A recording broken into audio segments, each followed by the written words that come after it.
between Karen and Ashley. But then it's funny because Dan eventually became a ranger at some point anyhow. But yeah, so that's probably two. You gotta understand that the process, when we cast the original show, I think we went through 500 or 600 people to find the original 5 Rangers. For the second casting, there was over 15,000 people in 4 cities. We had casting calls in LA, New York, Dallas, and Miami. So the odds of them getting on the show at all were enormous, and they made it anyway. And all 3 people came from Dallas. Yeah, which I thought was strange. Texas rules. I thought maybe my thought after that was like, well, maybe because like we're from Texas, we don't know anything about the business. They can screw us just a little bit more. But that's what I thought. Yeah, I don't think that. What you got there in the red shirt there on the end? Yes, you. This question is for Walter Jones, actually. You were actually the reason why I started watching the Power Rangers. I thought it was kind of cool that they try to add a little hip hop. Although the hip hop keto idea really didn't pan out after a while. I'm sorry, Tony. You tried. But I noticed that you've cut your hair, and I wanted to congratulate you on being the 2004 dance champion. And I wondered,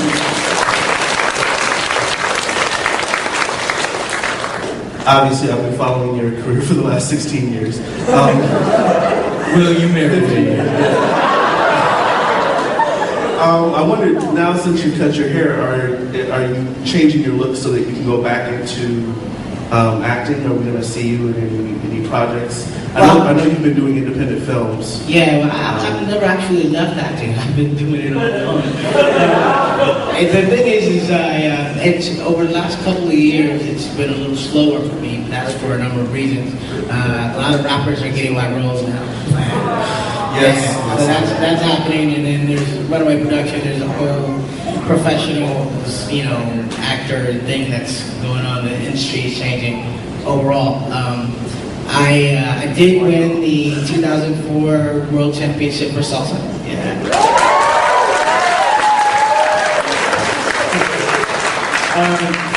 Dance has always just been a big part of what I love to do, and I felt all along that being an entertainer overall. I mean, I love acting, I love dancing, I love singing, I love entertaining. So I've always figured if I can make a living doing what I love to do, then I'm happy. And I think I've been happy throughout my life being an entertainer, whether it was dancing, singing, or acting.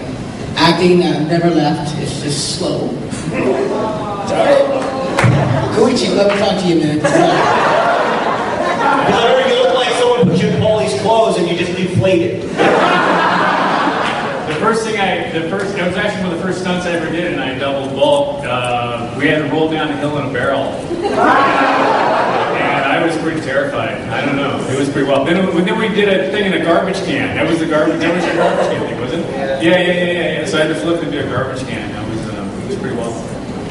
You want some of this?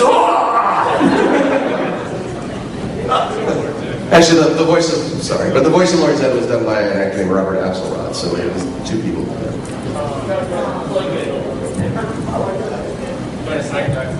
I couldn't just let all the good guys sit up here. We had to have some evil influence. I got to be evil too, man. And Hate Master, I was evil.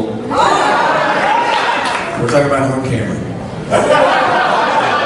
Got evil anything going here? Jason's French. You can tell that nigga's blood. Let's take some questions. Young lady there, we'll get you right there. There was a lot of body odor coming from us. Yeah, we were big on body odor. Didn't shower for all 6 years, So it's great. I mean, he's one of the funniest guys that I've ever met in my life. And Paulie has one of the strongest work ethics I've ever seen. Even when I'd come to the set with a really bad attitude or I hadn't slept the night before or whatever, which was awful. Paulie would say, okay, he'd get the script and say, okay, let's see what can we do out of this? What can we make wacky out of it? Yeah, so it was great. You know, you'll see him tonight. He's in New York City. He's on his way back. So I gotta say that originally, Skull was not Jason Narkin, he was another guy, and when they came onto the show together, the chemistry between the two of them was magical. And, like, they became the funniest people. I mean, like, we were so happy to have them around because they were making us laugh, you know.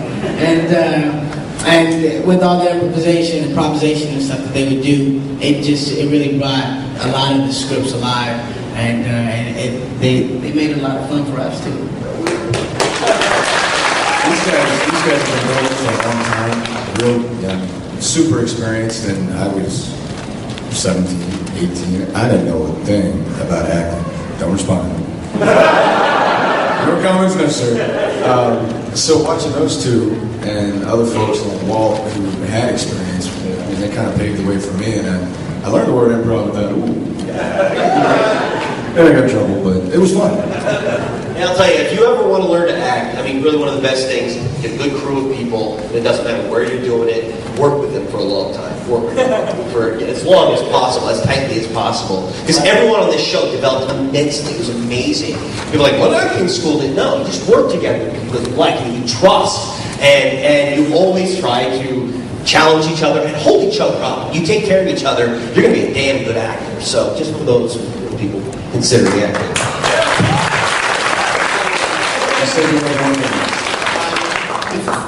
This is like a question and a comment at the same time. This is for the person who came up with the communicator thing. You know, the timing of the communicator. The thing, the wrist. Yeah. What makes you wasn't it so obvious the Rangers had to go to the nearest lockers in the youth center? It was only tuned to Power Ranger ears. That's right. We're like dogs. It's kind of like the phone booth in Superman, you know. It's just you kind of have to have it because you got to have some device to get the characters from one place to another. And you know, there was always the big questions. Instead of going out and fighting these big monsters in Angel Grove, why did they just call in an airstrike or something? There was actually a meeting. We were sitting down, and my assistant, of all people, came up with this idea. He says, "Hein, why don't they just call 911?" And Hein very still says, "Because if we call 911, then I don't have a TV show." So the reason we do these things is because sometimes you got to do it to get a character from one place to another, and that was one of those things. I got the suit made and everything, and I got on set. I was kind of nervous. I didn't know what to do. So Shuki, one of the producers, was directing, and he said, and I said, "What should I do?" And he goes, "Do whatever you want." And I go, "All right." I went, well, you guys were talking about no script in the beginning, and it was great. I just went wild, and just whatever, you know. And it was kind of cool because I had my own set. I mean, here I am, basically, you know, just a putty, and I had my entire set made just for me. It was very cool, very cool. Yeah. Sorry. I like the suit, though. I like the suit. Very nice. That suit is my favorite costume out of all of them, too. I don't know. It's pretty sharp. It's good. There's a guy with a goatee kind of right here in the middle where it's impossible for you to get to because I want to make your life difficult. I want to see a flip. Come on. It's a giant pachinko head. That was too funny.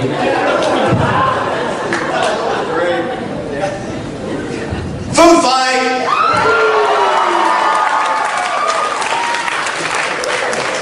Yeah, food fight where they gave me the hot dog nunchucks. Great idea. It wasn't really the line, it was just having to do it and try and be serious about it. And he looked so serious.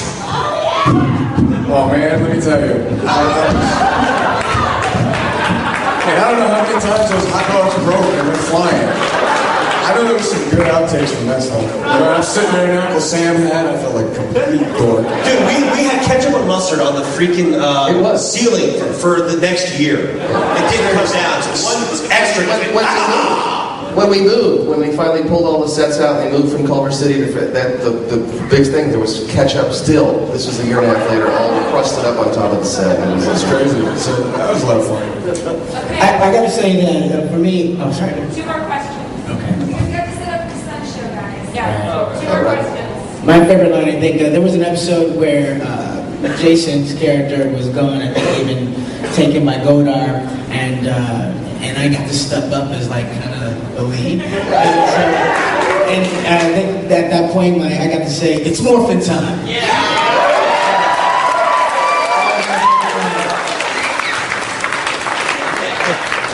There's a lady over here in a white shirt that's had her hand up almost the whole time. Yes.